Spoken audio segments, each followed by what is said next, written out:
Hello and welcome to another edition of the Moving Iron Podcast. This podcast is proudly provided by Axon, helping dealers move more iron for almost 100 years. Find out more at axontire.com. Axon was started almost 100 years ago out of a passion for keeping agriculture moving. It's that same passion that drives them today. With a vision for a better experience for both farmer and dealer, they set out to create a better way to move more iron. When you partner with Axon, you get immediate access to a full range of products and solutions designed to meet the complex needs of today's grower. Axon carries all major brands and sizes of tires, wheels, and tracks. From custom colors and sizes to fully customized wheels, you can have the solution for virtually any problem today's farmer is trying to solve. To find more or become an Axon dealer, please visit axontire.com. Moving iron in the 21st century. Hard-working people working hard for you and me. Moving iron, time and time again. Through the years you'll find us here. Moving iron. Hello and welcome to Moving Iron Podcast. Marcus with Chip Nellinger. This edition of the Moving Iron Podcast is brought to you by Axon Tire, helping dealers move more iron for the past 100 years. For more information, go to axontire.com. TractorZoom delivering insights. If you're looking for a great place to go see what's going on in the auction market, use TractorZoom's Iron Comps, 500 independent auction houses, and you can really great way to track what's going on there from across North American marketplace. And also Arrow, a simple, powerful CRM to use for salespeople. So Chip is with Blue Roof Agri Marketing out of Morton, Illinois, and he is cool enough to come on a couple times a week to sit down and kind of chat about what's happening. And, you know, Chip, we hit the markets earlier this week on the grain side and spent a little time talking about what's going on in the protein markets. And I guess as you take a look around, cattle prices are kind of bouncing back and forth. Hog prices are kind of bouncing back and forth. They're worried about some supply issues and the AFS scare in the North American marketplace is it's getting a little bit more abrupt because it just keeps inching closer. So I guess as you take a look at what's going on in the protein complex, Chip, what's your thoughts there?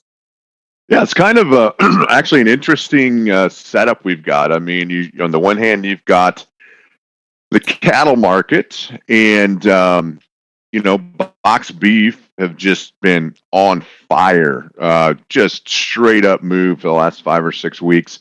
Finally starting to cool off, and seasonally, this is the time of year that you normally see that. You know, we're kind of right up against Labor Day, and then post Labor Day, domestic demand usually starts falling a little bit. You see a relaxation in box beef, and we've got a lot of optimism built into our deferred cattle. For example, we had February cattle, north of 140 here the other day, and the December, knocking on the door of that. And so that's with the current cash market somewhere in the, call it, it's kind of the part of the problem is determining where the cash market is, depends on where you're at in the country, but 122 to 124, there has been some 126, 127 paid. But point being, the deferred live cattle futures are, $10+ ahead of where the cash market is, reflecting some optimism that our numbers are going to shrink and things get better down the road. The hog market's the exact opposite. You've got the lean index somewhere right around 106 right now, and you look at October lean hogs, same thing applies there, right? Usually when you get into the third and fourth quarter of the year, you see, demand kind of go lower, numbers start growing, and usually hogs put a seasonal break in. But you've got October hog futures with 60 days or less to expiration, almost $30 below where the lean index is. So almost two, exact opposite market dynamics we have going on when you look at the cattle market versus the hog market. And, on the one hand, you look at cattle and you're saying, well, as a producer, should I be looking at 140 out here on these deferreds and, doing something to maybe take some risk off the table, lock a floor in, but maybe leave some upside open? We got a lot of, black swan potential out there. This thing in Afghanistan, COVID, shutdowns in various parts of the world. There's lots of uncertainty out there. And then on the other hand, you're out here, if you're a hog producer, you're saying, well, yeah, that you mentioned it. We recently found ASF in Dominican Republic. It's getting closer and closer to homeland US here.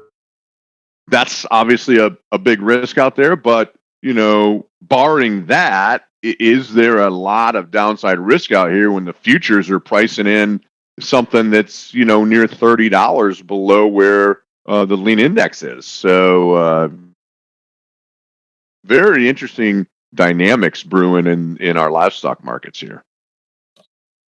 Do you think if Mexico comes up with AFS that's going to really shift the hog market quickly? Yeah, I think the closer it gets, obviously, I think that there's a big risk out there. That the day that they announced that, we were immediately limit down. When they announced that outbreak in the Dominican Republic. Yes, the closer that gets, I think that's just going to be more and more of an issue. Obviously, it was catastrophic for China when they had it. I don't know that it would be bad. Don't get me wrong if we found it here, but I think we probably have the safest, security of our protein supply, arguably of anywhere in the world. So it would be bad, but I don't think the result necessarily would be the same as what they found in China. As the results of that. Market wise, it would be very rough for a period of time, unquestionably. On the one hand, immediately if they found that, yeah, you could argue you're going to be limit down for several days. But then the aftermath of that is if they have to destroy herds or the meat part of that out ahead of us, it's going to shrink supply and potentially be price friendly. So right. You never know how these things will go, but obviously the closer that gets, kind of more that ticking time bomb, grows a little bit louder, I guess. Mm-hmm. Well, let's talk about box beef for just a little bit. You hit on it for just a second there, but this is the first time where box beef has struggled a little bit. So I guess talk about that a little bit and what you see happening there. Yeah, there's and it's right on time seasonally. And there's no, big mystery about that. We kind of talked about that earlier where, you have a lot of summer type pent up buying, people grilling out, better weather. And once Labor Day comes and you're past that, you might have a few more good weeks, but then, fall and winter comes and, that demand goes down a little bit. And so that's normal. I wouldn't say that we're necessarily in a normal time frame here with what's going on coming out of COVID shutdowns a year ago, and countries kind of reopening and stimulating a lot of pent up demand there. So I'm not saying that it were necessarily normal, but this is the time of year on the calendar we need to be kind of thinking that maybe we could put a top in box beef. It's had a huge run, just because. If the box beef market does break, it doesn't mean it has to be largely detrimental to cash prices. There's so much margin. Packers, looking at near record, if not record, packing margins on the beef side of the equation right now. They have for a long, long time. Starting to be a little more national press. I just saw a story today on a website area that, normally it's not a non-agricultural type website. It's starting to get some press about the packer margins and record profitability there. Obviously the feedlot operator has known that for a while. It's a bit frustrating. It hasn't resulted in, better cash prices to the feedlot. But, I think box beef arguably could break a little bit. And I think cattle prices are going to be pretty responsive to that initially. There's going to be some give or take here because we've never really seen this big of margins before. Because when box beef would break, that would shrink into packer margins, obviously. and that had a bigger influence on cash prices. Now you could break box beef $50, $70. It's probably not, still going to be profitable levels even at steady cash. So that correlation may not be like it used to be, but that doesn't mean you still won't see a normal seasonal type break in box beef in here. Yesterday was kind of the first day in a long time you've really seen a pretty healthy break in that. Now there's a midday meat report. It was back up just a little bit at midday, and that brought the futures off the lows a little bit. We still closed lower, but well off the lows. And so it just shows you that the cattle market is going to be very responsive to box beef here initially if that would start breaking. And there's nothing to say it won't initially, kind of hurt cash cattle trade a little bit. We've really been struggling to get much going in the cash market relative to what you would think it would be doing with as high a price of box beef as we have right now. So that link is a little bit broke recently. Yep.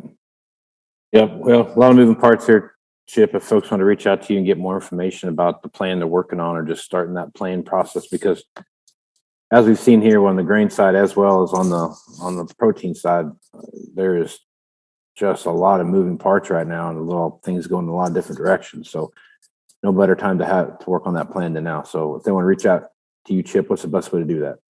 Yeah, best way is just give us a call. Our main office number here in Morton, Illinois, 309-550-7213. I'd add to that plan, Casey, that on both especially the cattle side, but also to a lesser extent on the hog side, this LRP insurance they've made some tweaks to that, and it's really working into producers' plans a lot better than it used to. So planning is key to this, and there's a lot of different avenues out there. So our guys in Texas are doing some really neat things with this LRP livestock insurance, and be happy to chat with you. Give us a call if we can be of assistance. Right on. Well, I'm Casey Seymour with Moving Iron Podcast. Make sure you check me out on Facebook, Twitter, and Instagram. That's where you're going to find the latest editions of Moving Iron Podcast, as well as all the blog posts that get posted out there. Go to MovingIronLLC.com for the entire library of the blog, Moving Iron blog, as well as the Moving Iron Podcast, and all the information about all the guys that are a part of this, guys and gals that are part of this podcast. So with that, I'm Casey Seymour with Chip Nellinger. Let's move smart, folks. Out. You want to have a meaningful competitive advantage to help sell more equipment. Whether you represent the sales, parts, or management department of an implement dealership, there's a surprising amount of complexity when it comes to tire, wheel, and track technology. Let Axon worry about that so you can get back to supporting your customers. Axon has leveraged years of experience to create a streamlined process that gives you a proven path to help today's grower and sell more equipment. The roots of their organization go back almost 100 years to the invention of the rubber tractor tire. Supporting agriculture is the number one driver of Axon, from product development through sales and service. To find more or become an Axon dealer, head over to agmarkets.com. Moving higher in the 21st century. Hard-working people working hard for you and me. Moving higher, time and time again. Through the years you'll find us here. Moving higher.